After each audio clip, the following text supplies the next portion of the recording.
നമസ്കാരം, welcome to the India Press. എൻ്റെ പേര് കൃഷ്ണരാജ്. ഇന്നത്തെ വീഡിയോയിലൂടെ ഞാൻ പരിചയപ്പെടുത്തുന്നത് ഒരു മികച്ച ബാങ്കിങ് അവസരമാണ്. നമുക്കെല്ലാവർക്കും അറിയാവുന്നതുപോലെ മുംബൈ ആസ്ഥാനമായി പ്രവർത്തിക്കുന്ന ഒരു പൊതുമേഖലാ ബാങ്ക് ആണ് സെൻട്രൽ ബാങ്ക് ഓഫ് ഇന്ത്യ എന്ന് പറയുന്നത്. സെൻട്രൽ ബാങ്ക് ഓഫ് ഇന്ത്യ വർഷങ്ങളായി റെപ്യൂട്ടേഷനുള്ളൊരു ബാങ്ക് ആയതുകൊണ്ട് തന്നെ എല്ലാവരും കേട്ട് പരിചയമുണ്ട്. ഇതിനകത്ത് ഏറ്റവും പ്രാധാന്യത്തോടെ ഞാൻ പറയാൻ ആഗ്രഹിക്കുന്നത് ഓഫീസർ തസ്തികയിലേക്ക്, അതായത് ബാങ്കിങ് സെക്ടറിൽ ക്ലറിക്കൽ സെക്ടറും ഓഫീസർ സെക്ടറും രണ്ടായിട്ട് കൺസിഡർ ചെയ്യാറുണ്ട്. അത് പൊതുവെ എല്ലാ ബാങ്കുകൾക്കും ഒന്ന് തന്നെയാണ്. അതിൽ ഓഫീസർ തസ്തിക സ്റ്റാർട്ട് ചെയ്യുന്നത് ജൂനിയർ മാനേജർ അല്ലെങ്കിൽ അസിസ്റ്റൻറ്റ് മാനേജർ സ്കെയിൽ 1 എന്ന് പറയുന്നതാണ്. അപ്പോൾ ഈ അസിസ്റ്റൻറ്റ് മാനേജർ സ്കെയിൽ 1 തസ്തികയിലേക്ക് ഒരു ജൂനിയർ മാനേജർ എന്നുള്ള നിലയിലേക്കാണ് ഈ ഒരു ഓപ്പർച്യൂണിറ്റി. അപ്പോൾ ഏറ്റവും വലിയൊരു അഡ്വാൻറ്റേജ് ഒരു മാനേജറിയൽ ലെവലിലുള്ള ഒരു ബാങ്കിങ് ജോലിക്കാണ്. 1000 അവസരങ്ങളുണ്ട്. ക്രെഡിറ്റ് ഓഫീസർ എന്ന പൊസിഷനിലേക്കാണ് അവർ ആപ്ലിക്കേഷൻ ഇൻവൈറ്റ് ചെയ്തിരിക്കുന്നത്. അപ്പോൾ 1000 ഓപ്പർച്യൂണിറ്റീസ് നമ്മളുടെ മുന്നിൽ central bank of India offer ചെയ്യുന്നു. ഇതിൽ ഏറ്റവും വലിയ ആകർഷണീയത ഡിഗ്രി സ്റ്റുഡൻസിനെല്ലാം അപ്ലൈ ചെയ്യാം എന്നുള്ളതാണ്. അപ്പോൾ നിങ്ങൾ ഡിഗ്രി കഴിഞ്ഞ ഒരു വിദ്യാർത്ഥിയാണ് എങ്കിൽ 60% മാർക്ക് നിങ്ങളുടെ ഡിഗ്രിക്ക് നിങ്ങൾക്ക് ഉണ്ട് എങ്കിൽ തീർച്ചയായിട്ടും സെൻട്രൽ ബാങ്ക് ഓഫ് ഇന്ത്യയിലെ ക്രെഡിറ്റ് ഓഫീസർ എന്നുള്ള ഈ ഒരു അസിസ്റ്റൻറ്റ് മാനേജർ തസ്തികയിലേക്ക് അപ്ലൈ ചെയ്യുവാനുള്ള അവസരം നിങ്ങളുടെ മുന്നിലുണ്ട്. 1000 അവസരങ്ങൾ ഇന്ത്യയിലെമ്പാടുമായി ഉണ്ട് എന്നുള്ളത് മനസ്സിലാക്കാം. അപ്പോൾ ഡീറ്റെയിൽസ് എല്ലാം ഞാൻ വീഡിയോയിൽ പറയാം. എങ്ങനെ അപ്ലൈ ചെയ്യാം, ആർക്കൊക്കെ അപ്ലൈ ചെയ്യാം, ഏത് ഡേറ്റിനുള്ളിൽ അപ്ലൈ ചെയ്യണം, ഡീറ്റെയിൽസ് എല്ലാം വീഡിയോയിൽ സൂചിപ്പിക്കാം. Once again welcome back to this channel.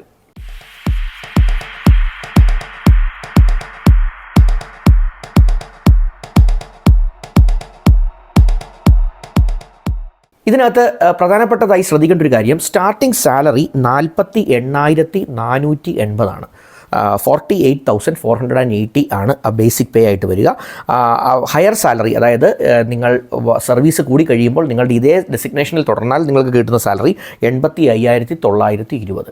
അപ്പോൾ 48,480 മുതൽ 85,920 വരെയുള്ളൊരു പേ സ്കെയിലാണ് സെൻട്രൽ ബാങ്ക് ഓഫ് ഇന്ത്യയുടെ ഈ ക്രെഡിറ്റ് ഓഫീസർ തസ്തികയിലുള്ള ഈ ഒരു ഓപ്പർച്യൂണിറ്റി എന്ന് മനസ്സിലാക്കാം. ഇനി എലിജിബിലിറ്റി ഞാൻ നേരത്തെ സൂചിപ്പിച്ചതുപോലെ തന്നെ എനി ഡിഗ്രി ക്യാൻ അപ്ലൈ. അതാണ് അതിൻ്റെ ഏറ്റവും വലിയ ആകർഷണീയത. എല്ലാ ഡിഗ്രിക്കാർക്കും അപ്ലൈ ചെയ്യാം എന്നുള്ള കാര്യം. അതുപോലെ 60% മാർക്ക് വേണം ജനറൽ കാറ്റഗറിയിലുള്ളവർക്ക്. അതേസമയം schedule caste, schedule tribe, OBC വിഭാഗങ്ങളിലുള്ളവർക്കും ഡിഫറൻ്റ്ലി ഏബിൾഡ് ആയിട്ടുള്ളവർക്കും 55% എന്നുള്ളൊരു റിലാക്സേഷൻ ഉണ്ട്. അപ്പോൾ ഇത്രയും കാര്യങ്ങളുണ്ടെങ്കിൽ നിങ്ങൾക്ക് എലിജിബിലിറ്റി ആയി. അപ്പം ഏറ്റവും വലിയ അട്രാക്ഷൻ ഞാൻ വീണ്ടും സൂചിപ്പിക്കുകയാണ്, എനി ഡിഗ്രി ക്യാൻ അപ്ലൈ. അത് വലിയൊരു ആകർഷണീയതയായി എനിക്കിത് ഈ ഒരു ഓപ്പർച്യൂണിറ്റി കണ്ടപ്പോൾ തോന്നി. അതുപോലെ തന്നെ പ്രായം നിങ്ങൾക്ക് 11/2024 അല്ലെങ്കിൽ 30/11 നവംബർ 30, 2024 20നും 30നും ഇടയ്ക്കായിരിക്കണം. അപ്പം 30 വയസ്സ് ക്രോസ് ചെയ്തവർക്ക് അപ്ലൈ ചെയ്യാൻ പറ്റില്ല എന്ന് നമുക്കതിൽ നിന്ന് മനസ്സിലാക്കാം. അപ്പോൾ അതിൽ നിന്ന് നമുക്ക് ക്ലിയർ ആയിട്ട് ഈ ഒരു ഏജ് ഗ്രൂപ്പ് അതൊന്നുകൂടെ ക്ലാരിറ്റി വേണമെങ്കിൽ ഞാൻ അവരുടെ ബർത്ത് ഡേറ്റ് ഏതൊക്കെ വർഷങ്ങൾക്കുള്ളിലായിരിക്കണമെന്ന് കൃത്യമായിട്ട് അങ്ങ് പറയാം. അതായത് 30/11/1994 ഒന്നുകൂടെ ശ്രദ്ധിക്കുക, 30/11/1994 30/11/2004 ഇടയ്ക്ക് ജനിച്ചവരായിരിക്കണം. അപ്പം ഈ 2 ഡേറ്റുകൾക്ക് ഇടയ്ക്ക് ജനിച്ചവരാണ് എങ്കിൽ നിങ്ങൾക്ക് ഇതിന് അപ്ലൈ ചെയ്യാം. ഇനി നേരത്തെ പറഞ്ഞതുപോലെ ഷെഡ്യൂൾ കാസ്റ്റ്, ഷെഡ്യൂൾഡ് ട്രൈബ്, ഭിന്നശേഷിക്കാർ, അത്തരത്തിലുള്ള കാറ്റഗറികൾക്കെല്ലാം സർക്കാർ അനുവദിച്ചിട്ടുള്ള റിലാക്സേഷനുകളുണ്ട്. അതൊക്കെ നിങ്ങൾ നോട്ടിഫിക്കേഷൻ നോക്കി ഒന്ന് മനസ്സിലാക്കിയെടുക്കാനായിട്ട് ശ്രമിക്കുക. ഇനിയും സെലക്ഷനെക്കുറിച്ച് ഉള്ള കാര്യങ്ങൾ നമുക്കൊന്ന് മനസ്സിലാക്കാം. പ്രധാനപ്പെട്ട കാര്യം, പരീക്ഷ അല്ലെങ്കിൽ ഇതിൻ്റെ ഒരു ടെസ്റ്റ് എന്ന് പറഞ്ഞാൽ ഒരു ഡിസ്ക്രിപ്റ്റീവ് ടെസ്റ്റ് ആയിരിക്കും. സാധാരണ പോലെ ഒരു OMR ടെസ്റ്റ് അല്ലെങ്കിൽ മൾട്ടിപ്പിൾ ചോയ്സ് ക്വസ്റ്റ്യൻസ് ഉള്ള ടെസ്റ്റ് അല്ല, ഒരു ഡിസ്ക്രിപ്റ്റീവ് ടെസ്റ്റാണുള്ളത്. എഴുത്ത് പരീക്ഷ തന്നെയാണുള്ളത്. അതും അതിനുശേഷം ഒരു ഇൻ്റർവ്യൂവും ഉണ്ടായിരിക്കും. അപ്പം ഈ ഇൻ്റർവ്യൂവിൻ്റെയും നമ്മളുടെ ആദ്യത്തെ ഡിസ്ക്രിപ്റ്റീവ് പരീക്ഷയുടെയും അടിസ്ഥാനത്തിലായിരിക്കും നമ്മുടെ സെലക്ഷൻ നടക്കുക. അത് 150 മാർക്സ് 150 മാർക്കുള്ള ഒരു എക്സാം ആയിരിക്കും. അതിനകത്ത് ഇംഗ്ലീഷ് ഉണ്ടാവും, ഹിന്ദി 2 മീഡിയത്തിൽ പരീക്ഷ എഴുതാനായിട്ട് സാധിക്കും. 2 മണിക്കൂർ സമയം ഉണ്ടായിരിക്കും. അതിനകത്ത് നെഗറ്റീവ് മാർക്ക് ഉണ്ടായിരിക്കില്ല. അപ്പോൾ ഈ കാര്യങ്ങൾ ഒന്ന് മനസ്സിലാക്കുക. അത് ഓൺലൈനായിട്ടായിരിക്കും ഈ ഡിസ്ക്രിപ്റ്റീവ് എക്സാം നടക്കുക. ഡിസ്ക്രിപ്റ്റീവ് എക്സാം ആണ്, പക്ഷേ അത് ഓൺലൈൻ എക്സാം ആണ് എന്നുള്ള കാര്യം കൂടെ ഒന്ന് മനസ്സിലാക്കുക. ഇനി എക്സാം സെൻറ്റേഴ്സിനെ കുറിച്ചാണെങ്കിൽ കേരളത്തിൽ തിരുവനന്തപുരത്തും എറണാകുളത്തും കോഴിക്കോടും എക്സാം സെൻറ്റേഴ്സ് ഉണ്ട്. അപ്പോൾ കേരളത്തിലുള്ള വിദ്യാർത്ഥികളെ സംബന്ധിച്ച് വേറെ എങ്ങും പോയി എക്സാം അറ്റൻഡ് ചെയ്യേണ്ട കാര്യമില്ല. കേരളത്തിൽ തന്നെ എക്സാം സെൻറ്റേഴ്സ് ഉണ്ട്. ഇനി തിരഞ്ഞെടുക്കപ്പെടുന്ന ഇതിനകത്ത് സെലക്റ്റഡ് ആകുന്ന കാൻഡിഡേറ്റ്സിന് post graduate diploma in banking and finance എന്ന് പറയുന്ന ഒരു പ്രോഗ്രാമുണ്ട്. PGDBF എന്ന് പറയുന്ന ഒരു programme, post graduate diploma in banking and finance എന്ന് പറഞ്ഞ ഒരു കോഴ്സിലേക്ക് ഒരു എൻട്രിയാണ് കിട്ടുക. അത് ഒരു വർഷം ആ കോഴ്സിൽ അറ്റൻഡ് ചെയ്യണം. 9 മാസം ക്ലാസ് റൂം ട്രെയിനിങ് ആയിരിക്കും. അതുപോലെ 3 മാസം തൊഴിൽ പരിശീലനവുമായിട്ടായിരിക്കും ഈ കോഴ്സ് നടത്തുക. ഈ കോഴ്സിൻ്റെ തന്നെ ഇത് ബാങ്കിന് നഷ്ടമുണ്ടാകാതിരിക്കാൻ വേണ്ടി ഇവർ ഇതിനൊരു കോഴ്സ് ഫീ വാങ്ങുന്നുണ്ട്. പക്ഷേ ബാങ്കിൽ 5 വർഷം സർവീസ് ആകുമ്പോൾ നിങ്ങളുടെ കയ്യിൽ നിന്ന് വാങ്ങിയ കോഴ്സ് ഫീ അതുപോലെ തിരിച്ച് നിങ്ങൾക്ക് തന്നെ തരുന്ന ഒരു ഓപ്പർച്യൂണിറ്റി ഉണ്ട്. അതായത് 5 വർഷം നിങ്ങൾ കണ്ടിന്യൂ ചെയ്താൽ നിങ്ങളുടെ കയ്യിൽ നിന്ന് വാങ്ങിയ കോഴ്സ് ഫീ എത്രയാണോ അത് അതുപോലെ നിങ്ങൾക്ക് തിരിച്ച് കിട്ടുകയും ചെയ്യും.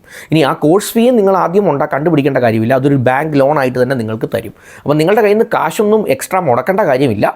അതേസമയം 5 വർഷം കംപ്ലീറ്റ് ചെയ്യുമ്പോൾ നിങ്ങൾക്ക് അത് തിരിച്ച് ക്ലോസ് ആയി അല്ലെങ്കിൽ ആ ഒരു കോഴ്സ് ഫീ നിങ്ങൾക്ക് തിരിച്ച് കിട്ടുന്ന രീതിയിലുള്ള ഒരു സംവിധാനം ഇവർ അറേഞ്ച് ചെയ്തിട്ടുണ്ട്. ഇതിൻ്റെ പ്രധാന കാരണം പലപ്പോഴും ഇത്തരം നല്ല സ്ഥാപനങ്ങളിലൊക്കെ അവർ ട്രെയിൻ ചെയ്ത് നിങ്ങളെ എടുത്തു കഴിയുമ്പോൾ 6 മാസം 1 വർഷം കഴിഞ്ഞ് അടുത്ത കമ്പനിയിലേക്ക് ചാടി പോകുന്ന ഒരു രീതി കാണാറുണ്ട്. അപ്പോൾ ഇത്തരം ബാങ്കുകളൊക്കെ അത് ഒഴിവാക്കാൻ വേണ്ടി അവർ ചെയ്യുന്ന ഒരു പരിപാടിയാണ് ഇത്തരത്തിലുള്ള നല്ലൊരു കോഴ്സ് ഓഫർ ചെയ്യുന്നു.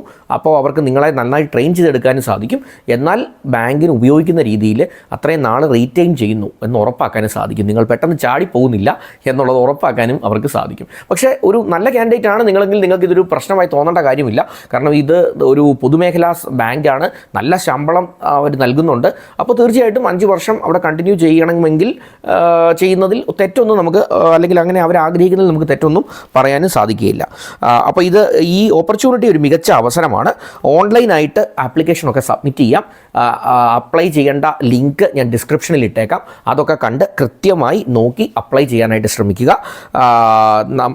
എക്സാമിനേഷനെ കുറിച്ചുള്ള ഡീറ്റെയിൽസ് അല്ലെങ്കിൽ അതിനകത്ത് ചോദിക്കുന്ന ക്വസ്റ്റ്യൻസ് എന്തൊക്കെയാണ്, പ്രത്യേകിച്ച് reasoning ability, quantitative aptitude, general awareness, banking ഇൻഡസ്ട്രിയെക്കുറിച്ചുള്ള കാര്യങ്ങൾ, ഇംഗ്ലീഷ് ലാംഗ്വേജ്, ലെറ്റർ റൈറ്റിംഗ്, ഇതൊക്കെ അതിനകത്തുണ്ട് എന്ന് ഓർക്കുക. അപ്പോൾ ഇതൊക്കെ ഒന്ന് നന്നായിട്ട് പഠിച്ച് പരീക്ഷ എഴുതുക. ഞാനിപ്പോൾ ഈ പറഞ്ഞ സബ്ജക്ട്സൊക്കെ എന്താണ് എന്നുള്ളത് കൃത്യമായി നോക്കി അത് പഠിച്ച് വേണം പരീക്ഷയ്ക്ക് പ്രിപ്പയർ ചെയ്യാൻ. അതിൻ്റെ ഡീറ്റെയിൽസ് എല്ലാം വെബ്സൈറ്റിലുണ്ട്. അതൊക്കെ നോക്കി ഒന്നുകൂടെ മനസ്സിലാക്കാനും ശ്രമിക്കുക.